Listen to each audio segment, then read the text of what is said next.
সূর্যের প্রথম রশ্মির সাথে আপনার স্বপ্নগুলোকে উঠতে দিন। সেই স্বপ্নগুলোকে একসাথে জড়ো করে আমি সিজন সোম নিয়ে এসেছি আজকের রেসিপি। বসন্তকালটি বড়ই অদ্ভুত। সঙ্গে থাকে হালকা হালকা ঠান্ডা, আবার সামান্য গরমও। তাই শরীরের কথা চিন্তা করে বানিয়ে ফেললাম আজকের এই স্বাস্থ্যকর ব্যঞ্জনটি।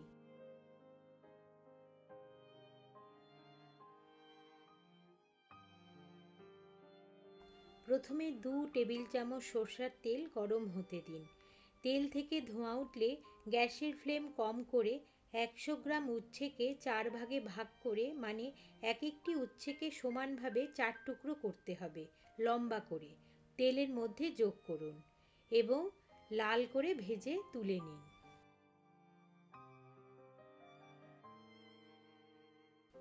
একই পাত্রে 1.5 টেবিল চামচের মতন সরষের তেল গরম করে 1 চা চামচ পাঁচফোড়ন যোগ করে নাড়িয়ে দিন।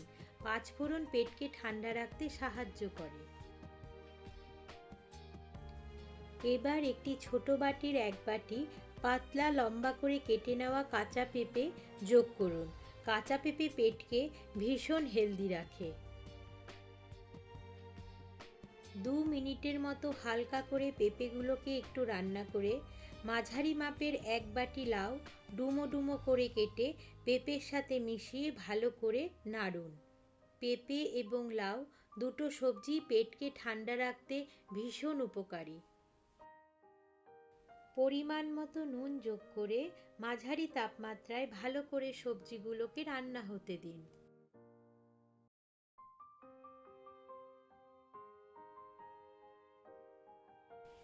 এবার ভাজা উচ্ছেগুলো দিয়ে সব সবজির সাথে ভালো করে নাড়ুন।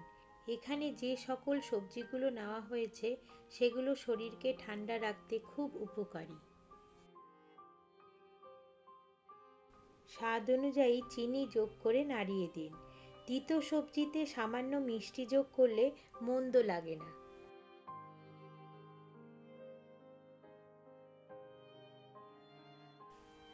তিন টেবিল চামচ পোস্তকে মিহি করে বেটে নিয়ে মিশিয়ে দিন।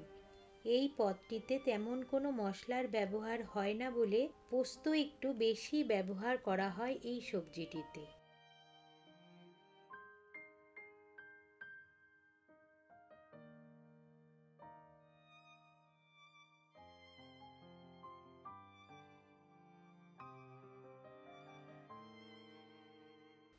ভালো করে নাড়িয়ে আপনার পছন্দ মতন গরম জল যোগ করুন। আসলে ঝোল বা গ্রেভি যে যেমন পছন্দ করেন সেই অনুপাতে জল ব্যবহার করুন। এই সবজিতে ঝোল বা গ্রেভি একটু বেশি হলে মন্দ হয় না। ঢাকা চাপা দিয়ে কম তাপমাত্রায় সবজি সিদ্ধ না হওয়া পর্যন্ত রান্না করুন। সবজি সিদ্ধ হয়ে গেলে ঢাকা তুলে সবজিগুলোকে একবার দেখে নিন সিদ্ধ হলো কিনা।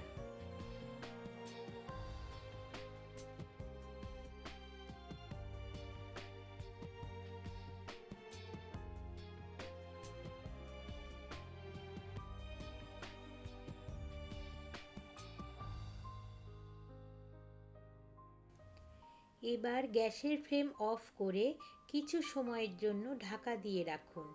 পরিবেশনের সময় সবার প্রথমে গরম ভাতের সঙ্গে এই স্বাস্থ্যকর ঝোলটি পরিবেশন করুন।